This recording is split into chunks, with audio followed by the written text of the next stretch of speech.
Quanto à tentativa, a gente tem uma última controvérsia, e eu tô vendo aqui que eu tô me estendendo um pouquinho, mas enfim, o tema é complexo, é interessante, é um pouco difícil, né, de trazer os detalhes para vocês. Eu acho importante que se entenda perfeitamente, né, o que você está observando aqui, o que você está analisando. Mas uma última questão sobre a tentativa que eu gostaria de observar é a sua compatibilidade ou não com o dólar eventual, né, que é uma outra controvérsia. E aqui a gente tem duas correntes, né? Uma corrente que defende que não é compatível, a tentativa não é compatível com o dólar eventual, por, porque basicamente se defende aqui que a sua estrutura seria muito semelhante à da imprudência, né? A do tipo culposo, e que em que pese haver a representação da lesão ao bem jurídico, não há uma intenção direta de sua realização. Então, como você tenta algo que você não está objetivando, né? Esse é o argumento. Uma segunda corrente que vai defender que não, a tentativa, o dolo eventual é completamente compatível com a tentativa, porque não haveria. Dolo é dolo, no final das contas, né? Assim, resumindo bem, o dolo no crime tentado e o dolo no crime consumado são os mesmos, então não teria motivo para, para essa diferenciação. Também é bom a gente ter em mente, né, porque, enfim, temos alguns conceitos, que é a diferenciação entre a tentativa completa, perfeita ou acabada, e a tentativa incompleta, imperfeita ou inacabada, né? Na tentativa completa, o agente ele esgotou os seus atos de execução, ele esgotou a fase executória, mas o resultado não ocorreu por circunstâncias da sua vontade. Na tentativa incompleta, o agente iniciou a fase executória, não acabou a fase executória e, portanto, também, por circunstâncias da sua vontade, e, portanto, né, não realizou o tipo. Então, o esgotamento da fase executória é a diferenciação entre a tentativa perfeita e a tentativa imperfeita. A tentativa completa e incompleta, acabada e inacabada. Tá? E evidentemente que essa diferenciação ela fica muito dependente do plano do autor, né? Se o autor completou, realizou seu plano todo de ação, ou se ele não realizou seu plano todo de ação. Então acaba que não dá para dispor aqui de elementos subjetivos para fazer essa diferenciação. E importante, não confundir, né, a tentativa, principalmente a inacabada, com a tentativa fracassada, tá?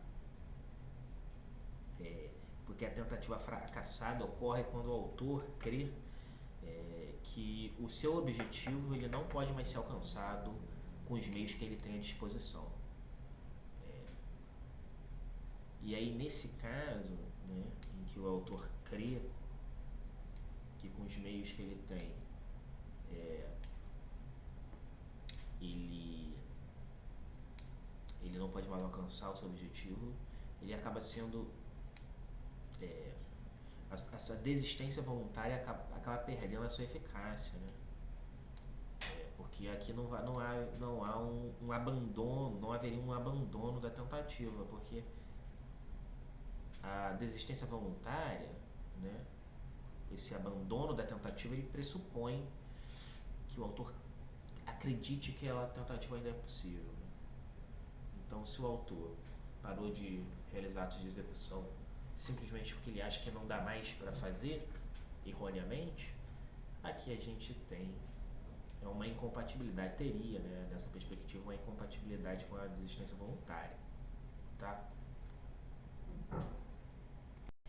E aí existe um grande rol de crimes, além dos crimes culposos que eu já mencionei, incompatíveis com a tentativa, tá? Porque em geral são os crimes dolosos, né? Os crimes de ação dolosos que são compatíveis com a tentativa. Os crimes culposos não são compatíveis com a tentativa. Os crimes habituais, segundo uma corrente, dominante, eu diria, não são compatíveis com a tentativa, mas há quem diga que o crime habitual é possível tentativa. Os crimes omissivos puros não admitiriam tentativa, mas aqui a gente tem... acaba que eu concordo um pouco com isso.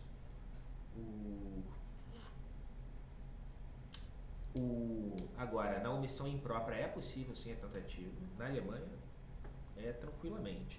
Aqui no Brasil tem gente que debate se a omissão em geral é compatível com a tentativa, e isso incluiria a omissão imprópria, tá? Os crimes unissubsistentes, a maioria da doutrina entende que não são compatíveis com a tentativa, porque com a realização, como a ação não pode ser fracionada, o resultado decorre da ação mesma, que é uma só, então ele não seria, logicamente, compatível com a tentativa. Assim como os chamados crimes pré-terdolosos não seriam compatíveis com a tentativa, pelo menos no resultado qualificado culposo. Os crimes de empreitada, ou de atentado, vejam lá, por exemplo, o artigo 352 do Código Penal, pois são aqueles crimes, né, que no verbo típico você já tem, né, aqui o 352, evadir-se ou tentar evadir-se. Se você tenta evadir, você não tem a tentativa da tentativa, né, você não tenta tentar, né. E as contravenções por disposição da lei, você não pune tentativa na contravenção penal, né, tá? Na tentativa inidônea, né, no chamado crime impossível, regulado no artigo 17 do Código Penal, por outro lado, a gente fala o seguinte: não se pune a tentativa quando, por ineficácia absoluta do meio ou por absoluta impropriedade do objeto, é impossível consumar-se o crime. Então a doutrina vai falar que a tentativa inidônea, né, alguns chamam de quase crime, né, o Código fala crime impossível, regulado no artigo 17, vai ser uma causa de inadequação típica, né, por falta de satisfação de requisitos dos elementos objetivos do tipo penal, né? O nosso artigo, porque como eu falei, né, o artigo 14.2 ele expande o âmbito da adequação típica, e o artigo 17 puxa um pouco para trás, né? Vai expandir, mas não tanto, né? Com limite. E aí, como eu falei para vocês, independentemente, sempre que ou o objeto ele é absolutamente impróprio para a realização do tipo, por exemplo, se eu tento atirar num cadáver, o elemento alguém é impossível, o objeto é impossível. Ou se, por ineficácia absoluta do meio, eu tento atirar em alguém crendo que eu estou com uma arma de fogo, mas eu estou com uma pistola de água, né, de brincar com criança. Então, ou o meu meio, o objeto do crime, né, o objeto usado para a realização do crime, ou o meu fim, né, ou o objeto que vai sofrer, né, o objeto da ação, se um dos dois for impróprio, incompatível com os elementos contidos no tipo penal, seja sob perspectiva ex ante, seja sob perspectiva ex post, invariavelmente o nosso código não faz distinção. Aqui a gente tem um elemento que limita o âmbito de incidência do crime tentado e afasta a possibilidade de punição pelo crime tentado aqui. A chamada tentativa inidônea, ela não é punível segundo o nosso direito, tá? Então, assim, trazendo um pouco mais de conceituação, o meio vai ser absolutamente ineficaz quando ele, por sua essência, né, por sua natureza, ele não é capaz, ele simplesmente não é capaz de produzir o resultado. Ele não gera uma cadeia causal idônea para a ocorrência do resultado. Exemplo dado, usar arma de brinquedo para matar alguém. Não dá para, atirando água, né, matar alguém. Enfim. E isso se enquadra também aquela ideia da tentativa supersticiosa ou irreal, né? Que é a utilização de meios sobrenaturais, né? Magia, bruxaria, enfim, esse tipo de coisa. Segundo o que se considera a lei, isso não é considerado um risco, enfim, racional para o bem jurídico, né? Então isso está dentro também da tentativa inidônea, da ineficácia absoluta do meio, né? Não dá pra gente não dá pra gente especular sobre a idoneidade, né, do meio. A gente tem que ter certeza que o meio é idôneo, tá? Para a gente considerar que a tentativa é possível. E na impropriedade absoluta do objeto, a gente tem um objeto ali que na verdade já não é mais, que já não constitui o objeto daquele tipo ali. Ele poderia até constituir no passado, mas naquele momento da realização do tipo. O exemplo do cadáver o, é o mais clássico, mas você pode também, é, enfim, a tentativa de ministrar a uma mulher que não esteja grávida um remédio abortivo. É uma tentativa idônea de aborto, porque a mulher não está grávida, né? E, enfim, então, quando você tenta fazer algo em relação a algo ou alguém que não possui as características que são necessárias para o tipo penal, a gente tem uma impropriedade absoluta do objeto, tá? E no caso dos chamados crimes complexos, que tem mais de um bem jurídico, a tentativa inidônea, ela, existe o entendimento de que se um dos bens jurídicos não é possível de atingir, já é o suficiente para reconhecer a tentativa inidônea em razão a esse tipo complexo. Mas poderia subsistir aí uma punibilidade residual em relação a um crime mais simples, para o qual o bem jurídico possível, para o tipo atingível, né? Então, por exemplo, vamos supor, você poderia pensar, por exemplo, em hipóteses em que não é possível punir tentativa de roubo, mas é possível punir tentativa de furto pelo elemento coação ali, porque você escolheu um meio, que é... Mas aqui eu estou falando de meio, eu não estou falando de fim, né? Eu tenho que pensar num exemplo melhor para impossibilidade, né? O exemplo que eu tinha pensado para vocês entenderem, né, só para não ficar voando no ar, seria um exemplo em que a coação já não era possível ou crível porque estava utilizando um meio que não dá para afetar a liberdade da pessoa, e acaba que se poderia tentar ali verificar uma tentativa de furto, não de roubo,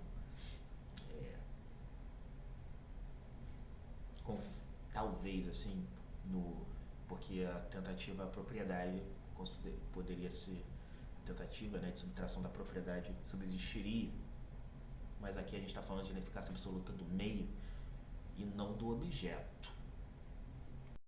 O que a gente pode pensar enfim, você tentar... ou a gente pode inverter o exemplo. Na verdade, a pessoa não tem a propriedade para ser subtraída, não tem coisa alheia móvel para dar, mas o cara tentou roubar. E aí, o que seria um roubo, uma tentativa de roubo, acaba virando outra coisa, né? Se a vítima não tiver absolutamente nada, nenhuma propriedade a ser afetada, pode acabar virando um constrangimento ilegal, uma tentativa de constrangimento ilegal, ou algo do tipo. Ou até mesmo, né, se o crime foi realizado com violência, uma lesão corporal, né? Uma lesão corporal até consumada, se for o caso. Enfim. Então dá para pensar em exemplos assim. Mas isso é um entendimento, né? Vai ter entendimentos que não, que, enfim, se um dos bens jurídicos é afetável, então você não tem propriedade absoluta requerida pelo artigo 17, então vai tentativa de roubo mesmo, tá? Existem esses posicionamentos. O nosso código não menciona o artigo 17, mas alguns falam também da tentativa de autor inidôneo, né? Que é para aqueles casos de crimes especiais que exigem uma especial qualidade de autor. Então, por exemplo, seria crime impossível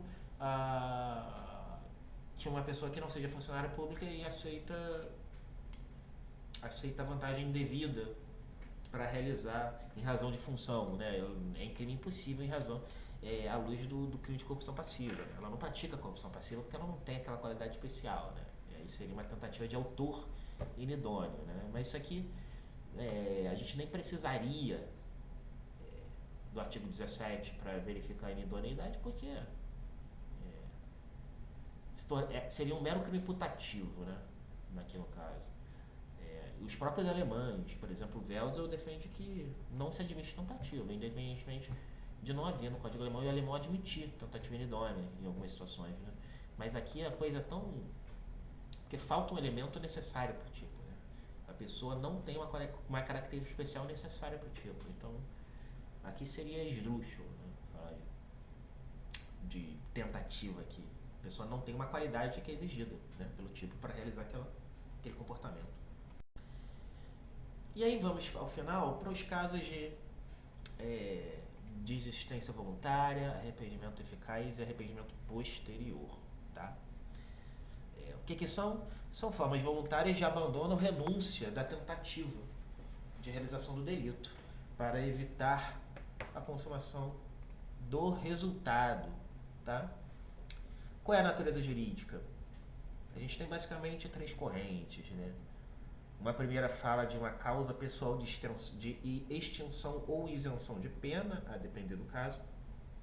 A gente vai ver, por exemplo, que no caso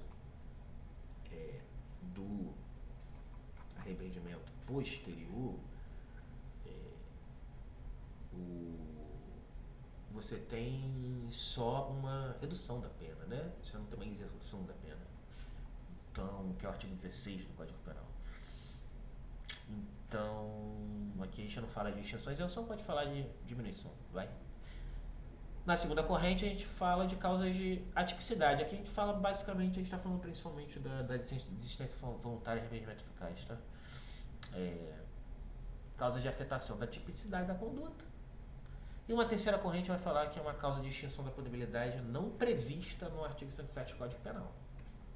Nessa terceira corrente eu destaco aqui, né, o Nelson Hungria e o Raul Zaffaroni, né, 2 nomes aqui que são muito conhecidos no nosso direito brasileiro. O Hungria por motivos óbvios e o Zaffaroni, apesar de ser argentino, né, ele é muito mencionado. Tá? Aí vamos lá. O fundamento, então, da não punibilidade, da diminuição da punibilidade nesses casos, né? Uma primeira corrente vai adotar um argumento político criminal, né? Que nesses casos haveria uma espécie de ponte de ouro construída pelo legislador para dar uma chance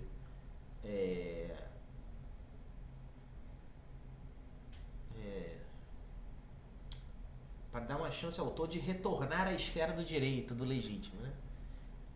Baseado na máxima popular que, enfim, é o inimigo que foge a ponte de prata, né?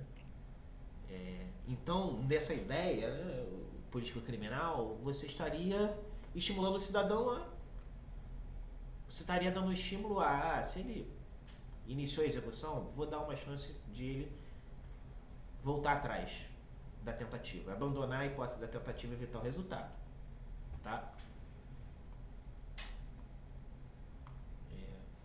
Há algumas críticas a isso, né, dizendo que essa tentativa de motivar o autor seria irreal, seria inocente. Na maioria das vezes a pessoa nem sabe da possibilidade que tem de abandonar a tentativa. Enfim. A prática indica que as pessoas abandonam a tentativa por diferentes motivos e não necessariamente pelo benefício, né, da isenção ou da diminuição da punibilidade. Tem uma segunda corrente que vai defender que seria um ressarcimento da culpabilidade, né? Porque a desistência, principalmente a desistência voluntária, arrependimento eficaz, representaria uma diminuição da intensidade, né, da vontade criminal, em que pese a culpabilidade não desaparecer, mas seria compensada pela desistência, e aí a desistência compensaria o injusto da tentativa e fundamentaria uma exculpação do autor. O que não está, isso aí é a teoria do Herzberg, ela não está nem entre as principais teorias dos fundamentos, né? Ela poderia estar ali dentro da primeira corrente de isenção de pena, vai. O Jeschek vai afirmar Por outro lado, que nesse caso haveria uma inutilidade da punição, né, do ponto de vista da prevenção geral e da prevenção especial. Que a ideia não é quase que uma variação político-criminal da teoria da Ponte de Ouro, né?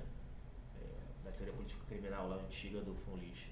No sentido de que, tá bom, o von Lisch não recorre aos fins da pena, mas ele chega a falar que não tem fim da pena. Não é questão que eu estou querendo dar estímulo, não. Mas aqui nesse caso, a gente não precisa prevenir. O autor mesmo já demonstrou que a prevenção ocorreu quando ele desiste da execução, né?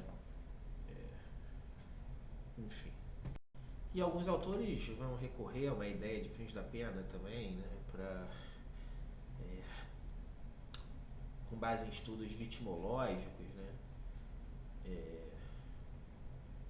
de falar que é pelo interesse do bem da vítima, né, que se permite essa reversibilidade da imputação, se a pessoa desiste, né?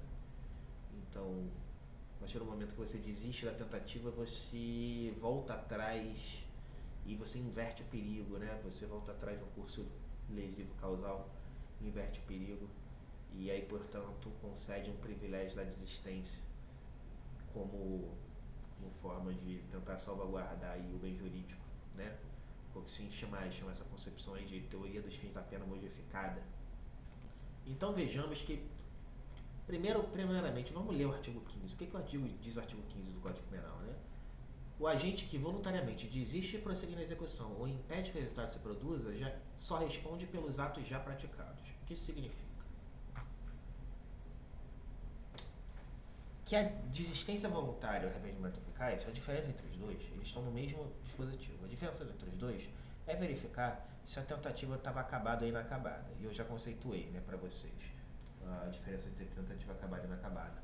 A desistência voluntária é para tentativa inacabada. O autor não esgotou seus atos de execução, ele interrompe o plano e impede que o bem jurídico seja lesado, necessariamente. Pelo menos que aquele resultado final tenha ocorrido. Já no arrependimento eficaz, o autor esgotou tudo que ele tinha para fazer, mas ele voltou atrás e conseguiu a tempo, eficazmente,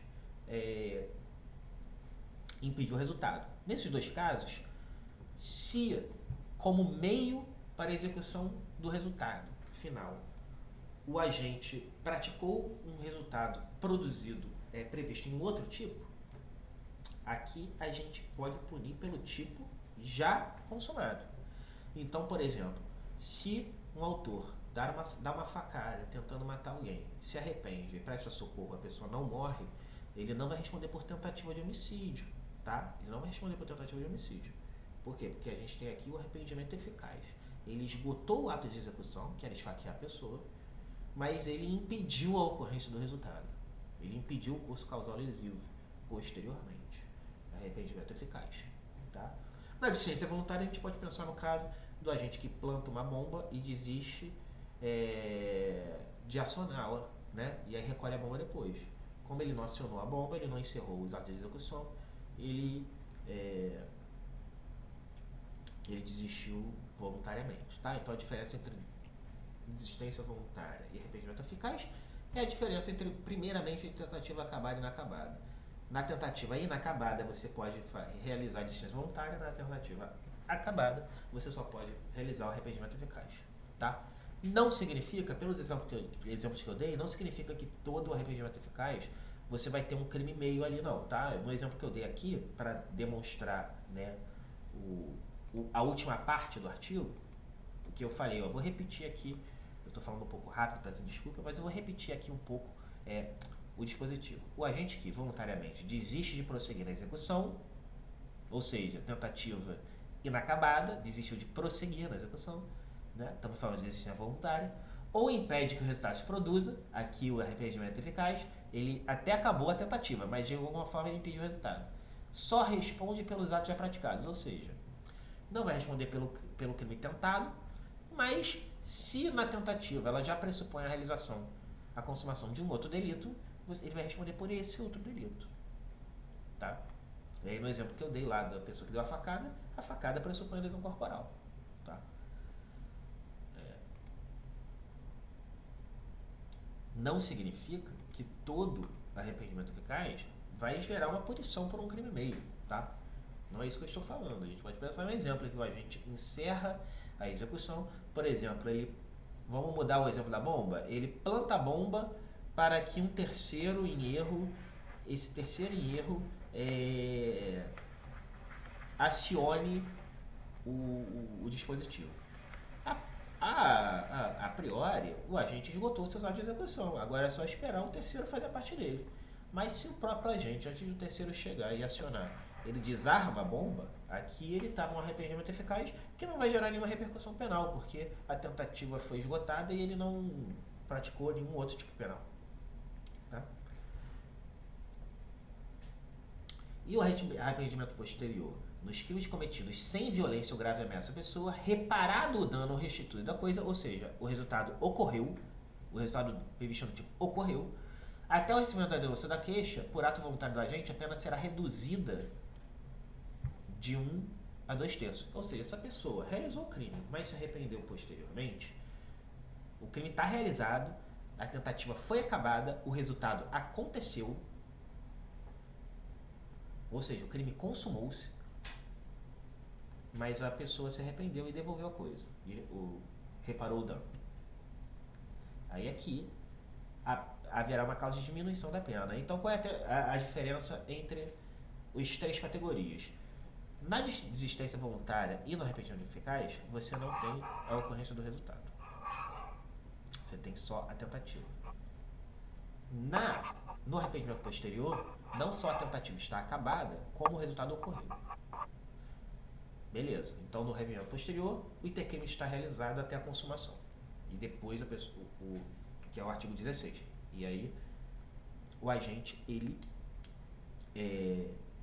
tenta reparar o dano. Ou devolver a coisa.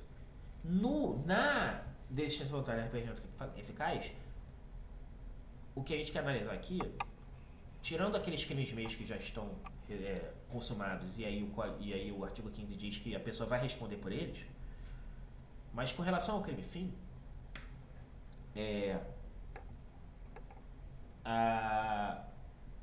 se o resultado não ocorreu, a pessoa impediu de alguma forma o resultado, isso significa que o resultado não se consumou. Então você não tem a consumação no artigo 15 do Código Penal, na licença voluntária e arrependimento eficaz. Pelo menos no que tange ao crime fim, que é o crime que vai ser afetada, a imputação vai ser afetada com essas categorias. Nessas duas, a licença voluntária é para tentativa inacabada e o arrependimento eficaz é para tentativa acabada. Então, desistência voluntária, tentativa inacabada, arrependimento eficaz, tentativa inacabada e arrependimento posterior, crime consumado. Cada qual com o seu tratamento jurídico. Tá? Então é isso, gente. Era isso que eu queria falar para vocês. Eu agradeço a sua atenção e dou até breve e espero vocês para a próxima aula, que será sobre concurso de agentes. Um grande abraço e obrigado pela atenção.